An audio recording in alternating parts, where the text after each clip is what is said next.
Praise the Lord. நம்முடைய ஆண்டவரும் அருமை இரட்சகரும் மீட்பருமான கர்த்தராகிய இயேசு கிறிஸ்துவின் இனிய நாமத்திலே உங்களுக்கு மறுபடியுமா இந்த அருமையான புதன்கிழமை மாலை வேளையிலே தேவனுடைய வேத பாட பகுதியாக நாம் இன்றைக்கு சில வார்த்தைகளை வாசித்து நாம் தியானிக்க போகிறோம். அதற்கு வேத புத்தகத்திலிருந்து 1 கொரிந்தியர் 15 அதிகாரம் 33 வாசித்து நாம் தேவ செய்திக்குள்ளாய் கடந்து செல்லலாம். ஆகாத சம்பாஷணைகள் நல்லொழுக்கங்களை கெடுக்கும் என்பதை வாசித்த வார்த்தைகளை கர்த்தர் தன்னுடைய ஆசீர்வாதத்தை கூட்டிக் கொடுக்க முடியாம நாம் ஒரு நிமிஷம் கர்த்தருடைய சமூகத்திலே வாசித்த வார்த்தைகளுக்காக நன்றி சொல்லி நாம் செபிக்கலாம். எங்களை நேசிக்கிற எங்கள் ஆண்டவரே, கர்த்தராகிய இயேசு கிறிஸ்துவின் அருமையான நேரத்திலே வாசித்து தியானிக்கிற வார்த்தைக்காக நன்றி செலுத்துகிறோம். சொல்லப்பட்ட மகிமையான மகத்துவமான காரியங்களை ஆண்டவரே, நாங்கள் எப்படிப்பட்ட காரியங்கள் செய்து கொண்டிருக்கிறோம், என்ன காரியங்கள் செய்ய வேண்டும், எப்படிப்பட்ட நாட்களிலே நாங்கள் வாழ்ந்து கொண்டும் எங்களை சுற்றி நடக்கிற காரியங்களை குறித்து நாங்கள் என்ன செய்து கொண்டிருக்கிறோம், நாங்கள் எப்படியாக உமக்காய் சாட்சியா இருக்கிறோம், எங்கள் ஜீவியமானது உண்மை வெளிப்படுத்துகிறதா என்று எங்களை நாங்கள் ஆண்டவரே உடைய கரத்திலே தாழ்த்தி ஆண்டவரே ஒரு விஷயம் கூட அவருடைய வார்த்தையின் மூலமா எங்களை ஒப்பிட்டு பார்க்க இந்த நேரத்தை கொடுத்ததற்காக நன்றி செலுத்துகிறோம். தொடர்ந்து உடைய கரம் வழி நடந்து எல்லாவற்றையும் இயேசு கிறிஸ்துவின் நாமத்திலே ஆண்டவராகிய இயேசு கிறிஸ்துவின் நாமத்திலே மறுபடியும் உங்களுக்கு வாழ்த்து சொல்லுகிறேன். இந்த நேரத்திலே நாம் வாசித்த இந்த முக்கியமான ஒரு வேத பகுதியாக நாம் இங்கே பார்க்கிற பொழுது அப்போஸ்தலனாகிய பவுல் சொல்லுகிற ஒரு காரியமானது பாருங்கள், நான் அனுதினமும் சாகிறேன். 1 கொரிந்தியர் 15:31 அவர் சொல்லுகிறார், நான் அனுதினமும் சாகிறேன். அதை நம்முடைய கர்த்தராகிய இயேசு கிறிஸ்துவினாலே உங்களை குறித்து நான் பாராட்டுகிற மேன்மை கொண்டு சத்தியமாய் சொல்லுகிறேன் என்று அவர் இங்கே ஒரு பிராமிஸை அவர் சொல்லுகிறார். அவருடைய ஜீவியமானது ஒவ்வொரு நாளும் அது மரணத்திற்குள்ளாக சென்று வருகிற காரியமாக இருக்கும்.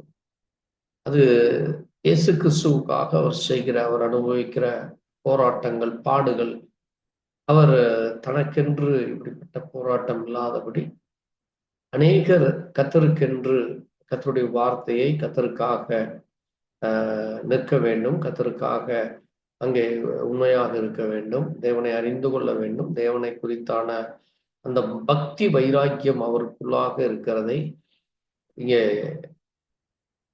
அங்கே இயேசு கிறிஸ்துவை குறித்தும் இயேசு கிறிஸ்துவனை குறித்து தன்னுடைய ஜீவியத்திலே அவர் எதற்காக அழைக்கப்பட்டார், அந்த அழைப்பை அவர் எவ்விதமாய் செய்து கொண்டிருக்கிறார் என்று இங்கே தன்னுடைய ஜீவியத்தை குறித்து நாம் இங்கே பார்க்க முடிகிறது. ஆகவேதான் அவர் நம்மை ஒரு எச்சரிக்கையுள்ள ஒரு காரியத்தை சொல்லுகிறார். அதை நாம் பார்க்கும் பொழுது மோசம் போகாதிருங்கள் என்று சொல்லுகிறார். டோன்ட் பி டிசீவ்டு என்று சொல்லி இன்றைய நாட்களிலே அங்கே நம்மை மோசம் போக்குகிற காரியங்கள், நம்மை ஏமாற்றுகிற காரியங்கள் இன்றைக்கு அநேக இந்த பூமியிலே நிறைந்து கொண்டிருக்கிறது. அதற்கு மிக முக்கியமான ஒரு காரியம் தொடர்ந்து அந்த வசனத்திலே சொல்லப்பட்டிருக்கிறது, ஆகாத சம்பாஷணை. தமிழிலே ஆகாத சம்பாஷணைகள் என்று சொல்லப்பட்டிருக்கு. ஆங்கிலத்திலே ஈவில் கம்யூனிகேஷன் என்று அதிலே சொல்லப்படும். ஈவில் அது சாத்தானுடைய, டெவிலுடைய, அங்கே பிசாசினுடைய கம்யூனிகேஷன், அதுதான் ஆகாத சம்பாஷணைகள், ஈவில் கம்யூனிகேஷன் என்று அங்கே சொல்லப்பட்டது. அப்படியானால் இன்றைக்கு நாம் செய்கிற கம்யூனிகேஷன், நாம் செய்கிற சம்பாஷணைகள் அது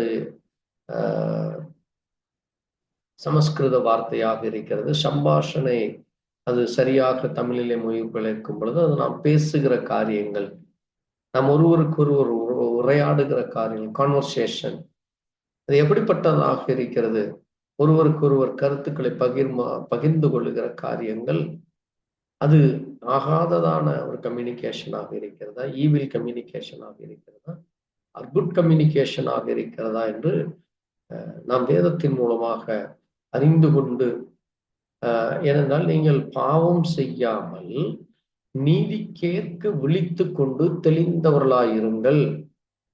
சிலர் தேவனை பற்றி அறிவில்லாதிருக்கிறார்களே, உங்களுக்கு வெட்கம் உண்டாக இதை சொல்லுகிறேன் என்று அங்கே பவுல் சொல்லுகிறதை நாம் இங்கே கவனிக்க முடியும். பாருங்கள், ஒரு மனிதன் தேவனிடத்திலே வரும் பொழுது தன்னுடைய பாவத்தை, அக்கிரமத்தை, மீறுதலை அவன் அறிக்கை செய்கிறான். ஆனாலும் தன்னுடைய ஜீவியத்திலே தொடர்ந்து அது போன்ற காரியத்திலே அவன் சிக்கிக் கொள்ளாதபடி, அது போன்ற மோசம் போக்குகிற காரியத்திலே அவன் தன்னை பிணைந்து கொள்ளாது இருப்பதற்கு மிக முக்கியமான ஒரு காரியம் ஆகாத சம்பாஷணைகள் என்று இங்கே சொல்லப்பட்டது. அந்த ஆகாத சம்பாஷணைகள் நல்லொழுக்கத்தை கெடுக்கும் என்று சொல்லும். ஒரு மனிதனுடைய அந்த மொராலிட்டி என்றும், அல்லது அந்த மனிதன் செய்கிற குட் கேரக்டர், அந்த குட் ஹேபிட், இப்படி அவனுடைய காரியங்கள் அது எவ்விதமாக இருக்கிறது என்று நாம் மிகவும் கவனமாக இருக்க வேண்டியதாக இருக்கிறது. குட் மேனர் என்றும் சொல்லலாம். ஒரு நல்ல ஒழுக்கமான, ஒரு நல்ல மேனரிசம் உள்ள ஒரு காரியங்கள், மரியாதை கொடுக்கிற பேச்சுக்கள், அது மரியாதையான பேச்சுக்கள், ஒழுக்கமுள்ள பேச்சுக்கள், இப்படிப்பட்டவைகளை கெடுத்து போடுகிறதற்கு இந்த ஈவில் கம்யூனிகேஷன் ஆனது அது நம்மை மோசம் போக்குகிறதாக இருக்கிறது என்று இங்கே சொல்லப்படும். இன்னைக்கு நாம் இந்த உலகமானது கம்யூனிகேஷன் உலகமாக மாறிக்கொண்டு வருகிறது. இன்னைக்கு பழங்காலத்திலே அது கடிதம் மூலமாக, அல்லது அது ஒருவருக்கொருவர் சொல்லுகிற காது வழியாக பேசுகிற காரியமாக இருந்தது. ஆனால் இன்றைக்கு 99% தொடர்பு கொள்வதற்கு கம்யூனிகேஷன் என்கிற நாம் ஒரு இன்டர்நெட் யுகத்திற்குள்ளாக, கம்யூனிகேஷன் உலகத்திற்குள்ளாக, நாம் ஒரு மாடர்ன் கல்ச்சருக்குள்ளாக நம்ம வந்திருக்கிறோம். இந்த மாடர்ன் கல்ச்சர் ஆனது இந்த நாம் இருக்கிற இந்த உலகத்திலே இன்றைக்கு நம்மை சுற்றி நடக்கிற காரியங்களானது, நாம் அந்த காரியத்திலே எப்படிப்பட்ட சம்பாஷணைகளை, எப்படிப்பட்ட கம்யூனிகேஷன் செய்து கொண்டு வருகிறோம், நாம் நல்ல கம்யூனிகேஷன் செய்கிறோமோ அல்லது ஆகாத கம்யூனிகேஷன் செய்து கொண்டு இருக்கிறோமா என்று இங்கே கவனிக்க வேண்டியவர்களாக இருக்க வேண்டியது. அது மட்டுமல்ல, நீதி கேட்க விழித்து கொண்டு தெளிந்தவர்களாயிருங்கள் என்று இங்கே பவுல் எச்சரிக்கிறதை நாம் பார்க்க முடிகிறது.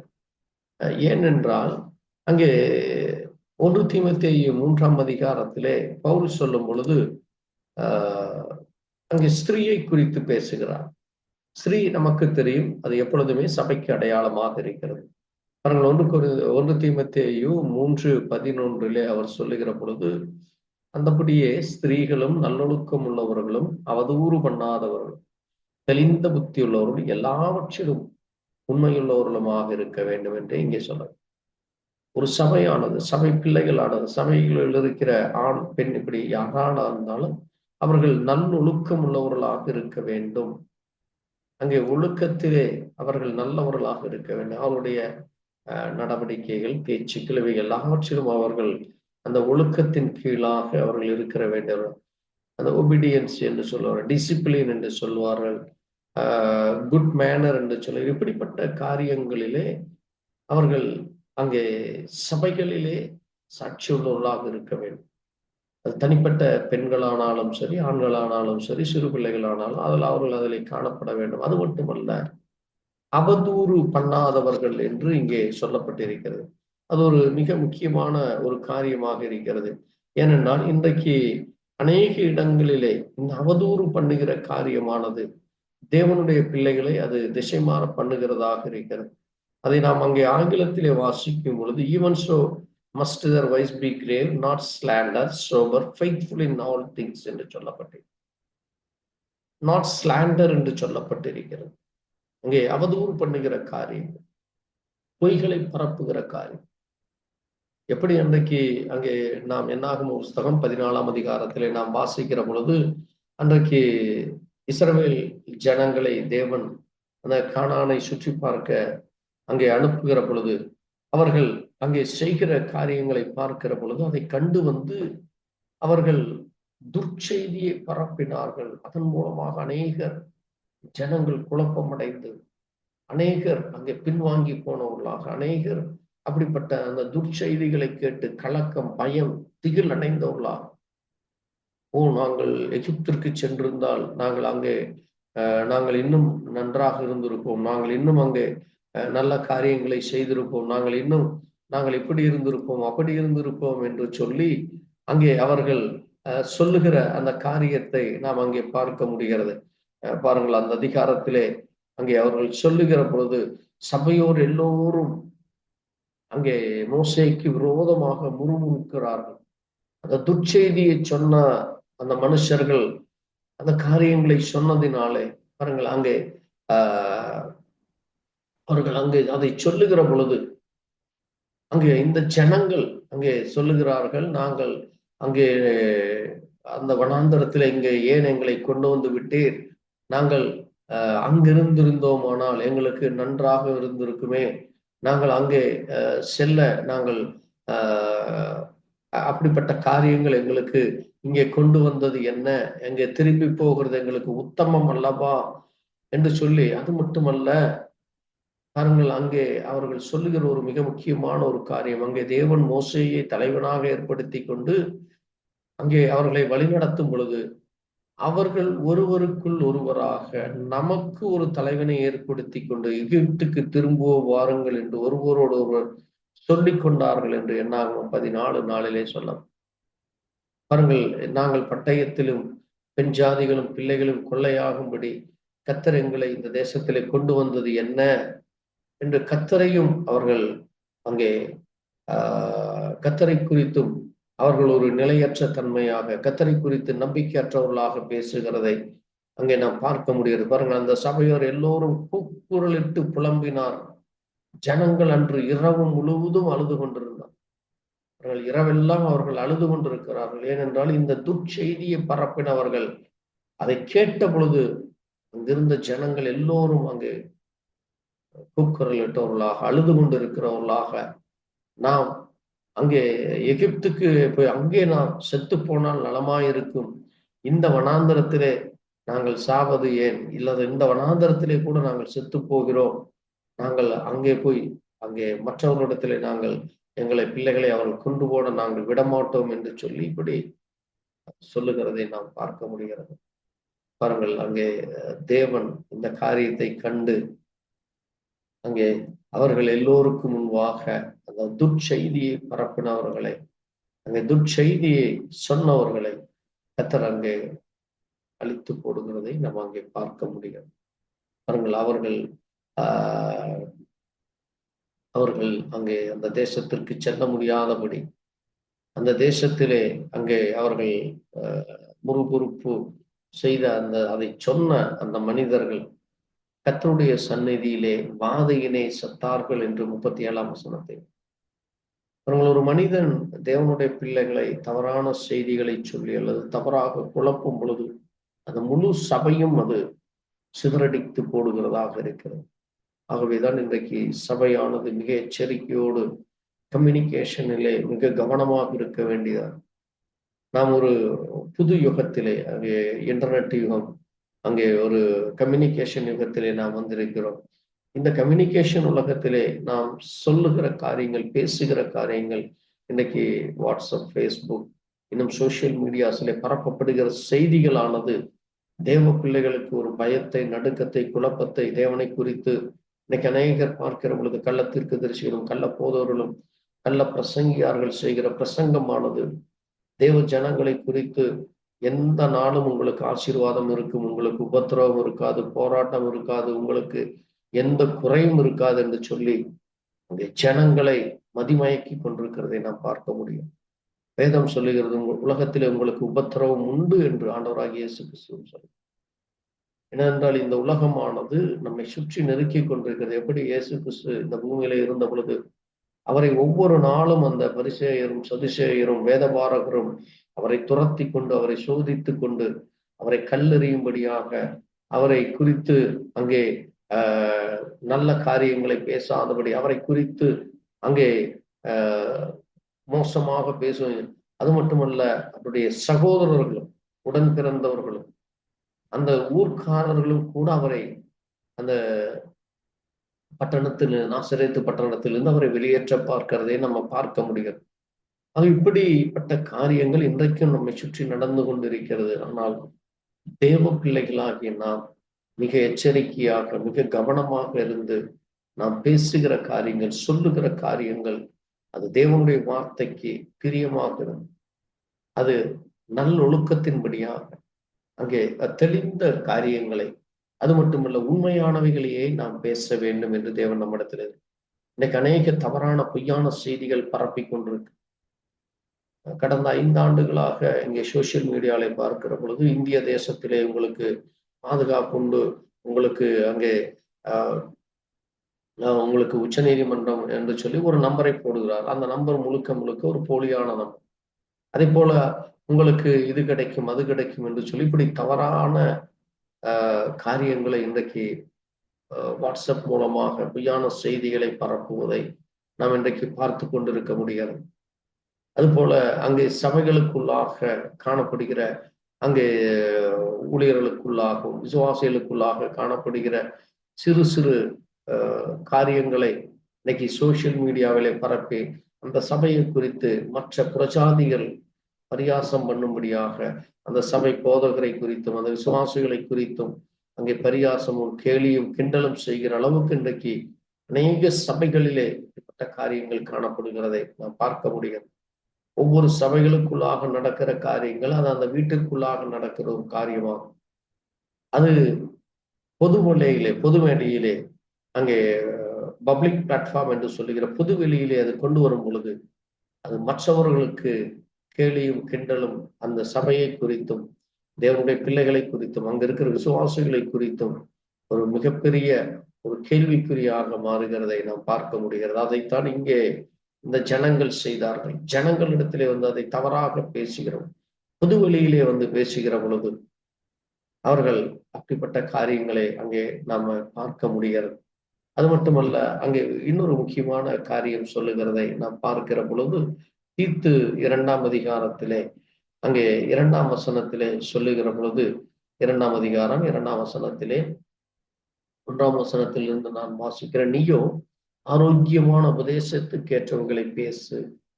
ஆரோக்கியமான உபதேசங்களை பேச வேண்டியவர்களா, எது தேவனுடைய பிள்ளைகளுக்கு சரியாக இருக்கும், எது சரியான உபதேசமாக இருக்கும் என்று இன்றைக்கு பேசுவதற்கு அங்கே அநேகர் அதை குறித்து பேசாமல் அங்கே வெறுமென தேவையில்லாத காரியங்களை பேசுகிறதை நாம் இன்றைக்கு பார்க்க முடிகிறது. பாருங்கள், சவுண்டு டாக்டரின் என்று சொல்லுவது, சரியான உண்மையான சத்தியமான ஒரு காரியத்தை பேச வேண்டியதாக இருக்கிறது. ஆரோக்கியமான ஒரு உபதேசம் என்று சொல்லும்.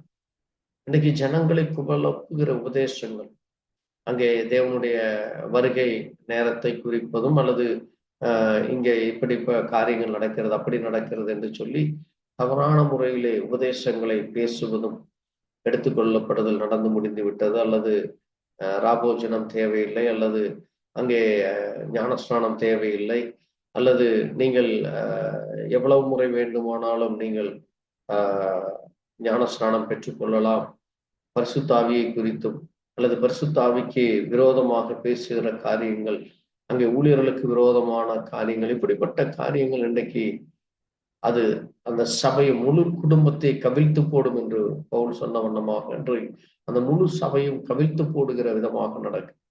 ஒரு ஊழியர் செய்கிற தவறானது அந்த சபை முழுவதையும் ஒரு ஒரு ஒரு கெட்ட கண்ணோட்டத்தோடு ஒரு ஆரோக்கியம் இல்லாத ஒரு காரியமாக பார்க்க முடிகிறது. இன்றைக்கு அநேக சபைகளிலே காண முடிகிறது. பாருங்கள், அந்த ஊழியர்கள் பெற்றுக்கொள்கிற பண விஷயமானாலும் சரி, அல்லது பொருளுக்குரிய காரியங்கள், அது பெண்களுக்குரிய காரியங்கள், அல்லது சபையிலே பேசப்படுகிற உபதேசக்குரிய காரியங்கள், அது சரியாக இல்லாத பொழுது அந்த சபையை அது தீட்டுப்படுத்துகிறதா, அந்த சபை பிள்ளைகளுக்கு அது ஒரு அவமானத்தை கொண்டு வருகிறதா. ஆகவே தேவனுடைய பிள்ளைகள் அங்கே 4ஆம் வசனம் சொல்லுகிறது, தீத்து 2 தேவ வசனம் தூஷிக்கப்படாதபடிக்கு என்று சொல்லுவோம்.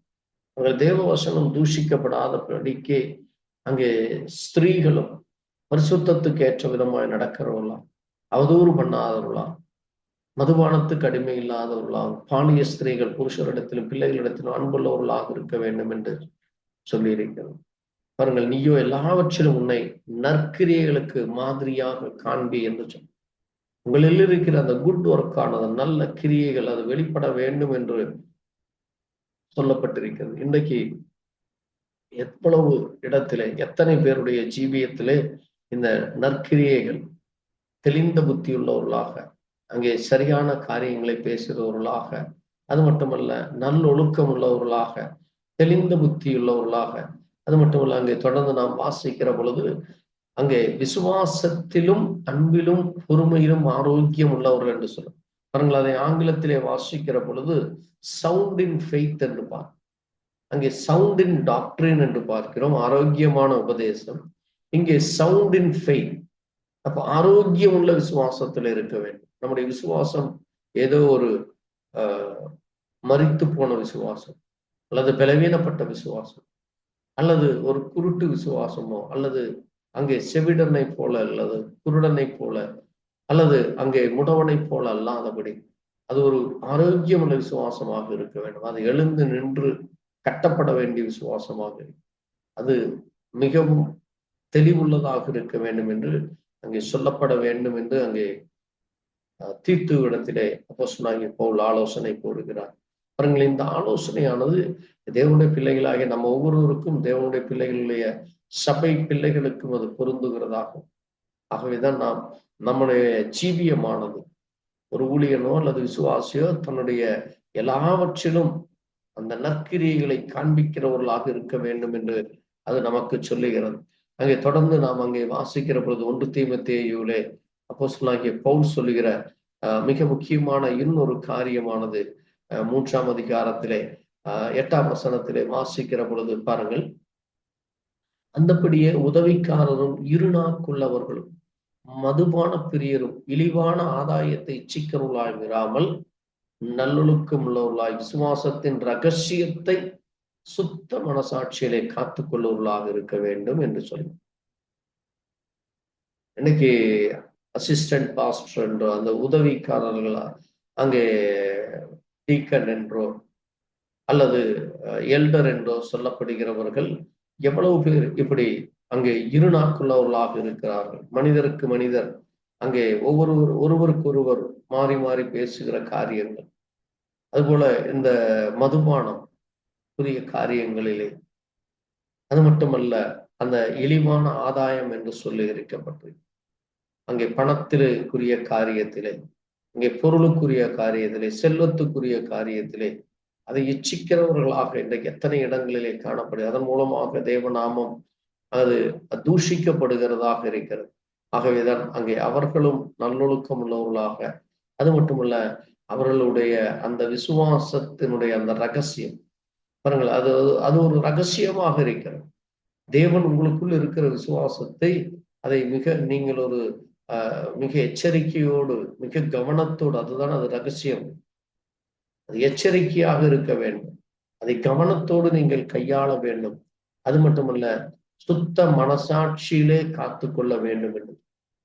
உங்களுடைய மனசாட்சியானது அது சுத்தம் உள்ளதாக இருக்க வேண்டும். அது உங்கள் மனசாட்சி உங்களையே குற்றப்படுத்துமானால் என்று சொல்லப்பட்டிருக்கு. ஆகவே அது நம்முடைய மனசாட்சியை குத்தப்படக்கூடாது. அது ஏனென்றால் ஒரு இழிவான ஆதாயமோ அல்லது மதுபானமோ அல்லது இருநாக்குள்ளவர்களோ இச்சிக்கிறவர்களாகவோ இருக்கும் பொழுது அது நம்மை நாமே அது ஜெபிக்க முடியாதபடி அல்லது தேவ சமூகத்திற்கு வர முடியாதபடி அது நம்மை தடை செய்கிறதை பார்க்கிறோம். இன்னைக்கு அநேக இடங்களிலே ஊழியர்கள், அங்கே உதவிக்காரர்களும், அங்கே எல்டர்ஸும், அல்லது சபையிலே இருக்கிற அங்கே சிங்கர் குழுவானாலும் சரி, அல்லது அங்கே சபையிலே இருக்கிற சர்வீஸ் நடத்துறவர்கள், ஆராதனை தலைவர்களானாலும் சரி, அங்கே பாடல் தலைவர்களானாலும் இப்படி, அல்லது அங்கே சண்டே கிளாஸ் எடுக்கிறவர்களானாலும் சரி, இப்படி இவர்களுக்குள்ளாக இருக்கிற இப்படிப்பட்ட காரியங்கள் அது இருநாக்குள்ளவர்களாக இருக்கிறார்களா, அல்லது உலகத்திற்கான அந்த இழிவான ஆதாயத்தை சேர்க்கிறவர்களாக இருக்கிறார்களா என்று அது கவனமோடு இருக்க வேண்டியதாக இருக்கா. ஏனென்றால் இது பாருங்கள், அது அதற்கு முந்தின வசனத்திலே சொல்லும் பொழுது பாருங்கள், ஒருவன் தன் சொந்த குடும்பத்தை நடத்த அறியார், தேவனுடைய சபை எப்படி விசாரிப்பான்? அது ஒரு குடும்பத்திலே அது சரியானபடி இருக்கும் பொழுது, அங்கே கணவனும் மனைவியும் அல்லது பிள்ளைகளிடத்திலே அங்கே ஒருவருக்கொருவர் பொய்களை பேசி ஒருவருக்கொருவர் அங்கே தீய காரியங்களை செய்து கொண்டிருந்தால் அந்த குடும்பத்திலே அங்கே அது சரியான குடும்பமாக இருக்கும். பிள்ளைகளும் அதுபோல திரிகட்டு திரிவார்கள். பிள்ளைகளும் அதுபோல அங்கே அக்கிரமக்காரர்களா, அநியாயக்காரர்களா, மீறுதல் பண்ணுகிறவர்களாக, சண்டை பண்ணுகிறவர்களாக, இச்சிக்கிறவர்களாக, அது மட்டுமல்ல அந்த பிள்ளைகளும் கீழ்ப்படியாதவர்களாக மாறிவிடுவதை பார்க்கிறோம். ஆகவேதான் ஒருவன் தன் சொந்த குடும்பத்தை சரியாக நடத்த அறிந்திருக்க வேண்டும். அப்படி அறியாதிருந்தால் எப்படி தேவனுடைய சபையை நடத்துவான், எப்படி விசாரிப்பான் என்று சொல்லும். தேவனுடைய பிள்ளைகள் அங்கே ஒரு சபையானது ஒரு குடும்பத்தை போல அது இருக்க வேண்டும். அந்த குடும்பத்திலே அங்கே உண்மை, ஒழுக்கம், மனைவிக்கு பிரியமாக, மனைவிக்கு ஒழுக்கமுள்ள ஒரு கணவனாக, அவளும் மனைவியும் தன்னுடைய கணவனுக்கு ஒழுக்கமுள்ள ஒரு ஸ்திரீயாக, பரிசுத்தமுள்ள ஒரு ஸ்திரீயாக, எந்த விதமான அங்கே இச்சைக்குரிய காரியத்திலோ, வேசித்தனத்திலோ, விபச்சாரத்திலோ தன்னை விற்று போடாதவளாக, தன்னை திட்டுப்படுத்தாதவளாக இருக்க வேண்டும். கணவனும் அதை போல இப்படிப்பட்ட அங்கே பரிசுத்தத்திலே, சுத்தமான சாட்சியிலே, ஒழுக்கத்திலே, அங்கே உண்மையாக இருக்கிற காரியங்களிலே அங்கே இருக்க வேண்டும் என்று சொல்லியிருக்கு. அது மட்டுமல்ல, அங்கே தொடர்ந்து வாசிக்கிற பொழுது ஒரே மனைவியுடைய புருஷன் பிள்ளைகளை, குடும்பங்களை நன்றாய் நடத்துறவர்களாக இருக்க வேண்டும் என்று அப்புறங்கள் தேவனுடைய வீட்டிலே நடக்க வேண்டியவர்களை அறியும்படி இவைகளை உனக்கு எழுதுகிறேன். இந்த வீடு ஜீவனுள்ள தேவனுடைய சபையை சத்தியத்துக்கு தூணும் ஆதாரமுமாய் இருக்கிறது என்று சொல்லலாம். அவர்கள் இன்றைக்கு சபையானது அது ஒரு ஜீவனுள்ள வீடாக இருக்கிறது. தேவன் வாசம் பண்ணுகிற ஒரு வீடாக இருக்கிறது. வீடு அது தேவ பிள்ளைகளுக்கு அடையாளமாக இருக்கு. தேவ பிள்ளைகள் ஒவ்வொருவருக்குள்ளும் தேவன் வாசம் பண்ண விரும்புகிறார். அந்த ஜீவனுள்ள தேவன் இன்னைக்கு பரிசுத்த ஆவியாக, கிறிஸ்துவின் ஆவியாக, தேவனின் ஆவியாக, அங்கே வல்லமையின் ஆவியாக நமக்குள்ளே இருக்க தேவன் விரும்புகிறார். ஆக அப்படிப்பட்ட தேவன் அங்கே நம்முடைய சரீரத்திலே அவர் தங்குகிற பொழுது அவர் நம்முடைய ஜீவியமானது இப்படிப்பட்ட காரியங்களிலே இருக்க வேண்டும் என்று சொல்லப்பட்டது. அதுதான் அங்கே 1 தீமோத்தேயு 2ஆம் அதிகாரத்திலே நாம் வாசிக்கிற பொழுது 1ஆம் வசனத்திலிருந்து அவர் சொல்லுகிறார், நான் பிரதானமாய் சொல்லுகிற புத்தியன் எல்லா மனுஷருக்காக விண்ணப்பங்களையும் ஜெபங்களையும் வேண்டுதலையும் ஸ்தோத்திரம் பண்ண வேண்டும். அது மட்டும் இல்ல, நாம் எல்லா பக்தியோடும் நல்லொழுக்கத்தோடு களங்கமில்லா அமைதலுள்ள ஜீவனம் பண்ண முடியும். ராஜாக்களுக்கு அதிகாரம் உள்ள யாவருக்கும் செய்ய வேண்டும் என்று சொன்னோம். எல்லா விதமான பக்தி காணப்படும். அந்த ஒழுக்கமுள்ள பக்தி இருக்க வேண்டும், நல்லொழுக்கம் உள்ள, களங்கம் இல்லாமல் இருக்க வேண்டும். நாம் மற்றவர்களை களங்கப்படுத்துகிறோம் அல்லது நம்முடைய ஜீவியம் ஒரு களங்கமுள்ள ஜீவியம் இல்லாதபடி நாம் அமைதியுள்ள ஒரு ஜீவியம் செய்ய வேண்டும். சண்டை சச்சரவுகளோ, குழப்பங்களோ, போராட்டங்களோ செய்கிறவர்களாகலாம் அது பரிசுத்தம் உள்ள ஒரு சாட்சியாக இருக்க வேண்டும். அப்படிப்பட்ட காரியங்கள் தான் தேவனுடைய பிள்ளைகளுக்குள்ளாக, சபைகளுக்குள்ளாக காணப்பட வேண்டும் என்று அவர் விரும்புகிறார். அதைத்தான் அங்கே நாம் தொடர்ந்து நாம் வாசிக்கிற பொழுது அங்கே நீதிமொழிகள் 11ஆம் அதிகாரத்திலே ஒரு காரியத்தை குறித்து நாம் அங்கே வாசிக்கிற பொழுது நீதிமொழிகள் 11 பாருங்கள், மிக அருமையான ஒரு காரியம் சொல்லப்பட்டிருக்கு. நல்லொழுக்கம் உள்ள ஸ்திரீ மானத்தை காப்பால், பராக்கிரமசாலிகள் ஐஸ்வர்யத்தை காப்பார்கள். அவர்கள் ஒரு ஸ்திரீ அவள் ஒரு நல்லொழுக்கம் உள்ளவர்களாக இருக்கும் பொழுது, ஒரு சபை ஒரு நல்லொழுக்கம் உள்ள சபையாக இருக்கும் பொழுது அது மானத்தை காக்கிறதாக இருக்கும். அது தேவனுடைய அவமானத்தை கொண்டு ஒரு தேவனுக்கு அங்கே பிரியமில்லாமல் நடப்பதல்ல, அது தன்னுடைய மானத்தை காக்கிறது உள்ள ஒரு ஸ்திரீயாக இருப்பான் என்று சொல்லப்பட்டிருக்கு. ஆகவே அந்த நல்ல ஒழுக்கமானது அது தெளிந்த புத்தி உள்ளதாக, அது பரிசுத்தம் உள்ளதாக, தேவனுக்கு பிரியமுள்ளதாக இருக்க வேண்டும் என்று தேவன் விரும்புகிறார். அது மட்டுமல்ல, இன்னும் ஒரு மிக முக்கியமான ஒரு காரியத்தை நாம் வாசிக்கிற பொழுது நாம் தெளிந்த புத்தி உள்ளவர்களாக இருக்க வேண்டும். ஏனென்றால் நம்முடைய எதிராளியாகிய பிசாசானவன் எவனை விழுங்கலாமோ என்று வகை தேடி சுற்றி திரிகிறான் என்று நாம் அவை பிசாசானவன் அங்கே தேவ பிள்ளைகளை கொன்று போடாதபடி, தேவ பிள்ளைகளை தவறான வழியில நடத்தாதபடி, அந்த வீட்டை அவன் கலைத்து போடாதபடி, சபையை அவன் சிதறடிக்காதபடி, அங்கே சபையை அது கட்டப்படுவதற்கான எல்லா காரியங்களும் நடக்க அது மிக கவனமாக இருக்க வேண்டும் என்று சொல்லப்பட்டிருக்கிறது. ஆகவேதான் பாருங்கள், அங்கே தீத்து 2:12 சொல்லப்படுகிறது, நாம் அவபக்தியிலும் லௌகீக இச்சைகளையும் வெறுத்து நீதியையும் தேவ பக்தியையும் கொண்ட ஒரு ஜனங்களாக இருக்க வேண்டும் என்று சொல்ல. அது மட்டுமல்ல, அங்கே 1 பேதுரு 4 பவுல் சொல்லும் பொழுது, பேதுரு சொல்லும் பொழுது, எல்லாவற்றிற்கும் முடிவு சமீபமாகிவிட்டது, ஆகவே நீங்கள் ஜெபம் பண்ணுவதில் நீங்கள் ஜாக்கிரதையாய் இருங்கள் என்று சொல்லுங்க. அது மட்டுமல்ல, நாம் வாசிக்கிற பொழுது 1 பேதுரு 1:13 உங்கள் மனதின் அறையை கட்டி என்று சொல்லப்படுகிறது. லைன் ஆஃப் யுவர் மைண்ட் என்று சொல்ல. நம்முடைய மனதினுடைய அறைகளை கட்டி, நம்முடைய சிந்தனைகளை, நம்முடைய யோசனைகளை, நம்முடைய நம்முடைய எல்லா விதமான காரியங்களை அதை கவனத்தோடு நாம் அங்கே செல்ஃப் கண்ட்ரோல் என்று சொல்லப்படுகிறது, அதை நாம் கட்டி காக்கிறவர்களாகும். செல்ஃப் கான்பிடன்ஸ் என்றும் செல்ஃப் கண்ட்ரோல் என்றும், அங்கே செல்ஃப் டெசிஷன், அங்கே சுயமாக தீர்மானம் எடுத்து இதை செய்யக்கூடாது, இப்படி செய்ய வேண்டும், இப்படி நடக்க என்று சொல்லி நாம் அங்கே தீர்மானம் எடுக்கிறவர்களாகும். அது தேவனுக்கு பிரியமுள்ளதாக இருக்க வேண்டும். அப்படி செய்யும் பொழுது நமக்கு பூரண கிருபையை கொண்டு வருகிறதா. அது மட்டுமல்ல, அது நம்மை தேவ சமூகத்தை விட்டு பிரிக்காதபடி என்னென்றைக்கும் தேவனோடு இருக்கிற அந்த ஐக்கியத்தை, அந்த கிருபையை, அந்த இரக்கத்தை நமக்கு தருகிறது. ஆகவே பாருங்கள், சகலமும் ஒழுக்கமும் கிரயமுமாக என்று சொல்லி 1 கொரிந்தியர் 14:40 நாம சகலமும் அது கிரமமாய், டீசென்ட்லி, இன்ஆர்டர்லி என்று சொல்லலாம். அது கிரமமாய் செய்யப்பட வேண்டும். அது சகலமும் எல்லா காரியங்களிலும் அது சரியானபடி இருக்க வேண்டும் என்று சொல்லப்படும். ஆகவே தேவனுடைய பிள்ளைகளாகிய நாம் எல்லா காரியங்களிலும் சரியானபடி, உண்மையுள்ளபடி, ஒழுக்கமுள்ளபடி, நல்லொழுக்கம் உள்ளவர்களாய், தெளிந்த புத்தி உள்ளவர்களாய், உண்மை உள்ளவர்களாய், அங்கே பொறுமையும் அன்பும் விசுவாசத்திலே ஆரோக்கியமுள்ள விசுவாசம் உள்ளவர். அது மட்டுமல்ல, தேவ வசனம் தூஷிக்கப்படாதபடி இருக்க வேண்டும் என்று சொல்லப்பட்டிருக்கிறது. அது மட்டுமல்ல, பாருங்கள், முடிவு சமீபம் ஆயிற்று என்று. இன்னைக்கு நம்ம சுற்றி நடக்கிற காரியங்கள், நாம் முடிவின் காலத்திலே இருக்கிறோம். தேவனுடைய வருகையின் காலத்திலே, தேவன் எப்பொழுது வருவார் என்று நாம் ஒவ்வொரு நாளும் காத்து கொண்டு, அது தேவனுடைய வருகையில நாம் காணப்பட வேண்டுமானால் நம்முடைய சம்பாஷணைகள், நாம் பேசுகிற காரியங்கள், அது நல்லொழுக்கமும் அது கிரயமுமாக இருக்க வேண்டும். அது நம்மை மோசம் போக்குகிறதாக இருக்கக்கூடாது. அது நம்மை தெளிந்த புத்தி உள்ளவர்களாக இருக்க வேண்டும். அது சரியான நடக்கையிலே காணப்பட வேண்டும், நம்முடைய செய்கையிலே காணப்பட வேண்டும் என்று வேதம் நமக்கு கர்த்தர் தாமே நம்முடைய ஜீவியத்திலே இது போன்ற காரியங்களை சரியானபடி செய்து முடிக்கும். இது போன்ற காரியங்களை நாமும் கர்த்தருக்கென்று உறுதியாய் செய்ய கர்த்தர் நமக்கு பலன் கொடும். நம்முடைய அந்த கம்யூனிகேஷன், அது ஈவில் கம்யூனிகேஷன் ஆகல, ஒரு குட் கம்யூனிகேஷனாக, அது சரியான காரியத்தை நாம் சொல்லுகிறவர்களாக, பேசுகிறவர்களாக இருக்க அநேகருக்கு அது பிரயோஜனம்.